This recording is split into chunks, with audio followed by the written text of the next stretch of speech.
আমাদের অনেক অর্জন রয়েছে, যে অর্জনগুলো ধরে রাখার জন্য আমাদের দেশপ্রেম সবার আগে প্রয়োজন।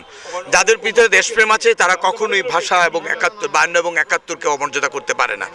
52 এবং 71-এর মর্যাদা রক্ষা করা আমাদের নৈতিক দায়িত্ব, এবং সেই লক্ষ্য নিয়েই আমরা ভাষার মাসকে বর্ণমালা মিছিল দিয়ে বরণ করি।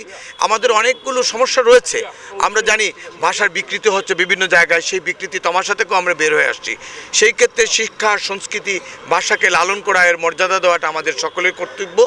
এবং যেটুকু সমস্যা রয়েছে খুব বড় না, আমরা যদি আন্তরিক হই তাহলে সর্বত্র বাংলা ভাষার সুন্দর প্রচলন আমরা দেখতে পারি। বাংলার পাশাপাশি ইংরেজি থাকবে, ইংরেজির পাশাপাশি বাংলা থাকুক বাংলাদেশে, এটা মানানো আমি ব্যক্তিগতভাবে মনে করি না।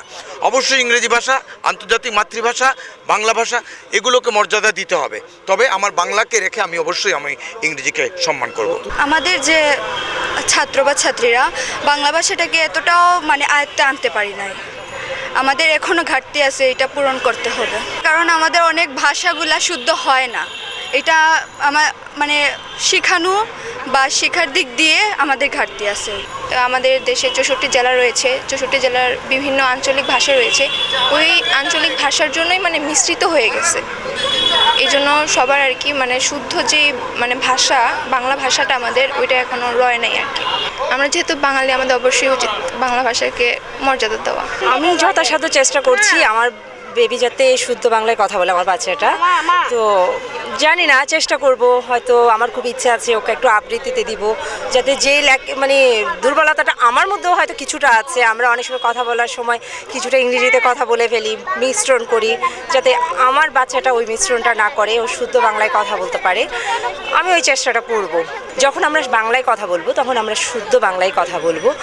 হ্যাঁ, প্রয়োজনের এই খাতিরে হয়তো আমাদেরকে ইংরেজি ভাষায় বিভিন্ন কর্মক্ষেত্রে বা স্কুলে বলতে হচ্ছে, তখন যখন ইংরেজিটা প্রয়োজন তখন আমরা ইংলিশে কথা বলবো। কিন্তু আমরা যখন মাতৃভাষায় কথা বলবো তখন আমরা বাংলাকে সম্পূর্ণ সম্মান করে শুদ্ধভাবে বাংলা ভাষায় কথা বলার চেষ্টা করব। এই শিক্ষাটাই আমি আমার বাচ্চাকে দিতে চাই। অনেক সম্মানিত ছাত্রছাত্রীবৃন্দ আছেন এবং বিভিন্ন সংগঠনের নেতৃত্ব আমাদের বুলের উপস্থিত হয়েছেন, সবাইকে আমার ব্যক্তিগত পক্ষ থেকে ধন্যবাদ।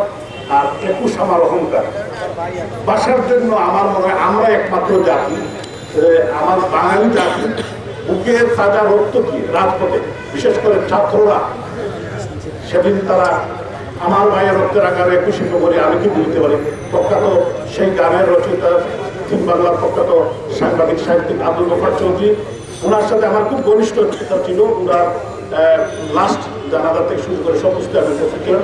উনি আমাকে, ওনার কাছ থেকে আমি শুনেছি যে কীভাবে সেদিন আমরা তো দেখি নাই, কিন্তু ওনারা তো ছিলেন, প্র্যাকটিক্যালি দেখেছেন কি প্রেক্ষাপটে উনি গানটি লিখেছিলেন।